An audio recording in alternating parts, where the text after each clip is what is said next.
د ملکن علاقه توتکان سره تعلق لرونکي سلطان خان خیل یوسفزي قوم نن باجوړ ته تلونکي روډ د جاپان پل په مقام د هر قسم ټریفیک د پاره بند کړی دي چې له کبله د باجوړ تحصیل نوګي خلکو ته سخت مشکلات درپیش دي. د سلطان خان خیل یوسفزي قوم د مشرانو وینا ده چې د باجوړ سریخیل قوم یو څو کورنۍ زمونږ په جایداد باندې قابض شوي دي او مزید جایداد په زور باندې د قبضه کولو کوشش کوي. په دې مسله کې د 13 کالونه په سونو جرګې وشوي خو ټولې ناکامه کیږي چې غټه وجه د باجوړ انتظامیه او کمشنر هاوس د حکامو نااهلي او ناکامي ده. د دوانو قومو ترمنځ په دې مسله کې څو ځله نوبت جنگ جګړې ته هم رسیدلې دي او څه کسان پکې زخمیان شوي هم دي، خو د دې باوجود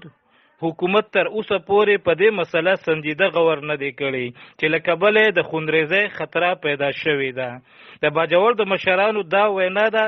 چې دا ځل به روډ د مسلې د حل کولو پورې بند وي او که هر څنګه بده پیښه پکې راپېښ شول نو ذمہوار به د ملکن او باجوړ انتظامیه وي. د دې روډ د بندېدو په وجه به د باجوړ تحصیل ناوګۍ په زرونو خلک متاثره کیږي. د ناوګۍ د 80% خلکو ګذران په دې روډ دی او روزانه په سونو ګاډي په دې لاره چلیږي.